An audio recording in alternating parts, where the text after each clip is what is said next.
আসসালামু আলাইকুম প্রিয় দর্শক, বিস্তারিত সংবাদের শুরুতেই জানিয়ে দিচ্ছি ফ্রেশ প্রিমিয়াম টি সংবাদ শিরোনামগুলো।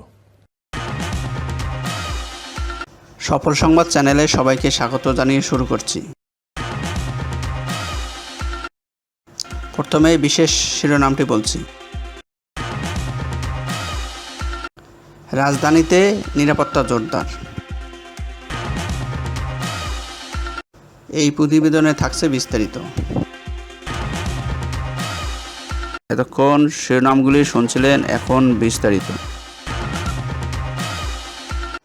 প্রিয় দর্শক, আপনার মূল্যবান মন্তব্য কমেন্ট সেকশনে জানিয়ে দিন। ভিডিওটি দেখতে দেখতে চ্যানেলটি সাবস্ক্রাইব করে আমাদের সাথেই থাকুন।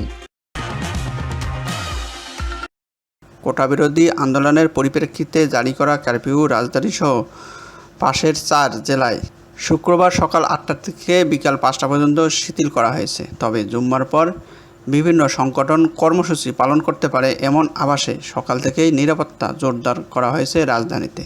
শহরের বিভিন্ন গুরুত্বপূর্ণ পয়েন্টে মোতায়েন করা হয়েছে পুলিশ, টহল দিচ্ছে সেনাবাহিনীও।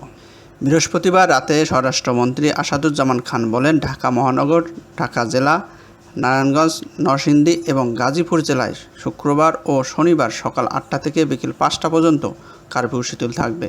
দেশের অন্য জেলাগুলোর বিষয়ে সংশ্লিষ্ট জেলা প্রশাসক সিদ্ধান্ত নেবে।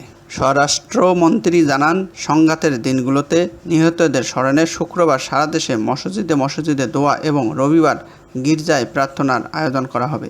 পরিস্থিতি স্বাভাবিক হওয়ার সাথে সাথে ক্রমান্বয়ে কারফিউ শিথিল করা হবে বলে জানান তিনি। রাজধানীতে যে কোনো অপ্রীতিকর ঘটনা মোকাবিলায় সতর্ক অবস্থানে রয়েছে আইনশৃঙ্খলা রক্ষাকারী বাহিনী। সড়কে গণপরিবহন সহ সিএনজি চালিত অটোরিকশা, রিকশায় চলাচল করছে যাত্রীরা। রাজধানীর বিভিন্ন মোড়ে আইনশৃঙ্খলা বাহিনীর চেকপোস্টে তল্লাশির পাশাপাশি রয়েছে নিয়ন্ত্রিত টহলও। এছাড়াও ঢাকা হজরত শাহজালাল আন্তর্জাতিক বিমানবন্দরের নিরাপত্তা ব্যবস্থা জোরদার করা হয়েছে। সেখানে নিরাপত্তা নিশ্চিত করতে আইনশৃঙ্খলা বাহিনীর দায়িত্ব পালন করছে। বিমানবন্দর আর্মড পুলিশ ব্যাটালিয়নের সদস্যরাও মোতায়েন রয়েছেন। পরবর্তী সংবাদ দেখার আমন্ত্রণ জানিয়ে শেষ করছি। আল্লাহ হাফেজ।